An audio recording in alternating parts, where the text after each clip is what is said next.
be showing up for every glute workout and still not see the shape you're after.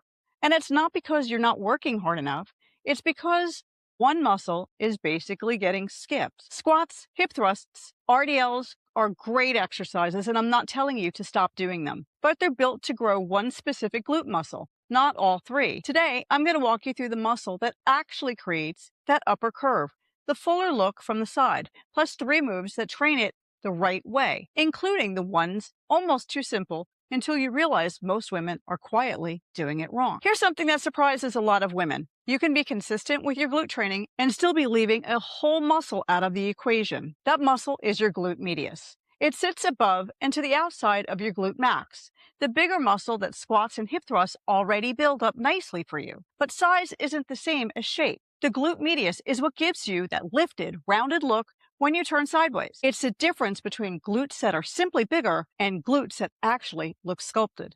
It also does real functional work. It keeps your pelvis stable, controlling your hips, and keeping your knees stay lined up when you squat or lunge. But here's the disconnect. Squats, hip thrusts, and RDLs all move forward and back.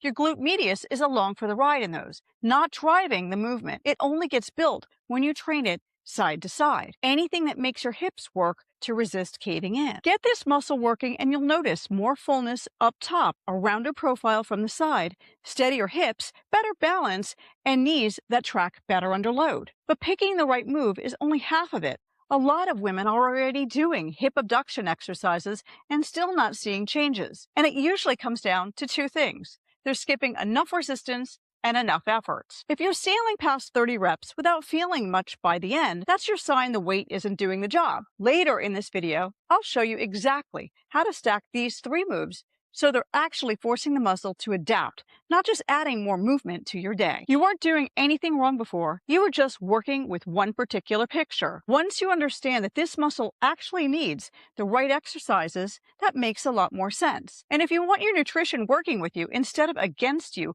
while you're putting in this effort, no calorie counting, no guesswork, grab my free Perfect Meal Builder. It's linked below. This first one you're probably already doing. The question is whether or not your setup is actually sending the work to the glute medius or somewhere else entirely. It's called the standing cable hip abduction. You're going to cuff on your ankle, have a low cable standing on your opposite leg. Most people square straight up to the machine and kick the leg straight out to the side. And that's exactly what lets a different muscle, the TFL, on the front side of your hip take over the work instead. Small adjustments make a big difference. Angle your hips slightly away from the machine and lean your torso towards just a touch. 10 to 15 degrees is plenty.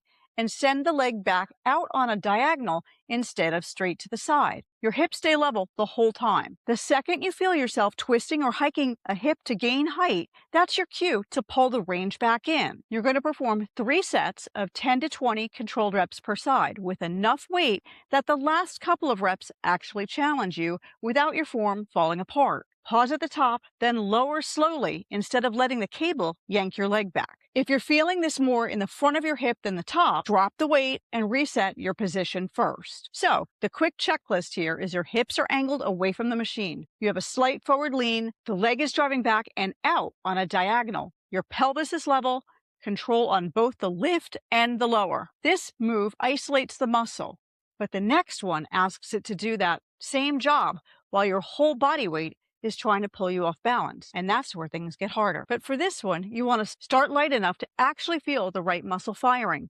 Once your position holds steady through every single rep, add weight before you add reps. If that cable fix just changed how you think about hip abduction, the next 2 moves are going to do the same thing.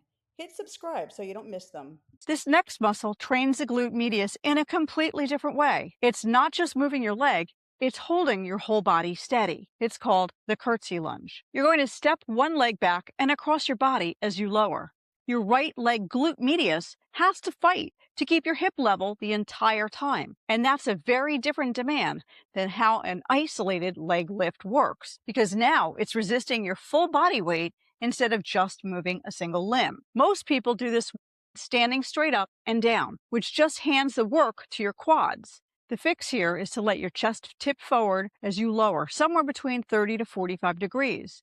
Let your front knee track slightly outward, always staying over your toes, and step your back leg far enough behind and across so you actually feel it wrap around the outside of the front of your hip. Push back up through the whole foot and squeeze at the top. Start body weight only, 8 to 12 reps per side. Once your balance and alignment are solid, add a dumbbell at your chest or one in each hand. The things you want to watch for here are a controlled step back and across, that forward lean, front knee tracking with your toes, level pelvis, and driving up through the whole foot. Don't turn this into a balance test. Hold on to something stable while you're learning this move. That support just lets you focus on loading the right muscle instead of not falling over. Stick with me because move 3 looks like the easiest one of the 3, and it's the one most likely to do nothing at all if your hips aren't set up right. This one doesn't need to be deep or heavily loaded to work. Start with a rep range you can actually control, then build depth and load from there.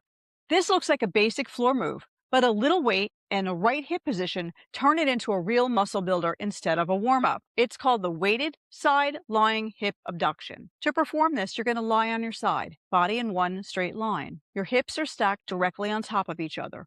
Rest a dumbbell or plate on your top thigh. Here's a mistake I mentioned earlier catching up with you. Letting that top hip roll forward to lift that leg higher, which quietly hands the work to your hip flexor instead of your glute. Keeping your hips locked in that stacked line that whole time. Lift with control, hold the beat at the top, and lower slowly. Don't let that leg just drop or you just lose all the tension that was doing the work in the first place. Bringing your top leg slightly in front of your body can help you feel this one a little bit more. Just a small shift, not a big swing forward. You'll want to do 3 sets, 12 to 20 reps per side.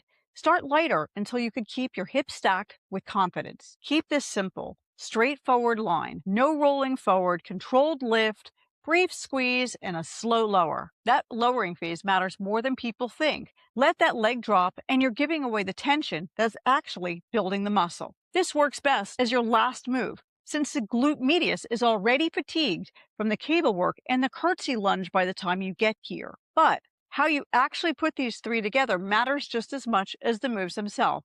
And that's next. Don't be discouraged if you need a light weight at first. Precise form with a small load beats a heavy weight with sloppy hips every single time. Now that you've got the moves, the last piece is fitting them in without turning your moves into a second full session. You don't need these moves daily. Adding them into your existing lower body or glute day once or twice a week is fine. Here's a simple way to run it. The standing cable hip abduction is 3 sets of 10 to 20 reps per side. Curtsy lunge is 3 sets of 8 to 12 reps per side. And the weighted side lying hip abduction is 3 sets of 12 to 20 reps per side. You should rest 60 to 90 seconds between the sets. Give the curtsy lunge a little extra time since it's the compound movement of the 3. This isn't about just finishing the reps. Your working sets should feel genuinely hard towards the end while your form stays clean. You don't need to hit total failure, but you should be leaving most sets with maybe 1 to 3 reps left in the tank. Track your weights and reps. Once you're consistently hitting the top of your rep range with good form, bump the load slightly. That's called progressive overload, and it's the difference between actually building this muscle and just repeating the same easy session every week. You need to give this 6 to 8 weeks minimum before you judge whether or not it's working, and look past the mirror. Better control in your lunges and squats, steadier balance on one leg, and stronger numbers on the cable move are all signs that it's working before you see this visually. The bigger mistake I see is treating glute medius work like a warm-up. A light band and endless reps may create a burn, but that burn isn't the same as growth. This muscle needs real resistance to change. And if you're here for more than just one fix, subscribe. This channel isn't single tips. It's the whole lead method built out step by step, and I'm building a full 21-day confidence reset program right now. Subscribers are going to get first access the moment it's ready. Keep it simple. Track your progress and give yourself real recovery between sessions. You don't need a dozen different glute exercises. You need a few done right with enough load and consistency to actually create change. Nothing you were doing before was wasted. You were just missing one piece. Add these 3 moves in, focus on the muscle instead of chasing a bigger range of motion, and let the load build gradually as you get stronger. Your glutes can absolutely still build strength and shape after 40. Start with what you can control today, stay consistent, and let progress, not perfection, be the goal. Now that you know the muscle most women forget and exactly how to train it, check out this next video here, because pairing glute medius work with the only 5 kettlebell move workout builds a fuller, more complete lower body instead of leaving out one piece of the puzzle. I'll see you in the next video.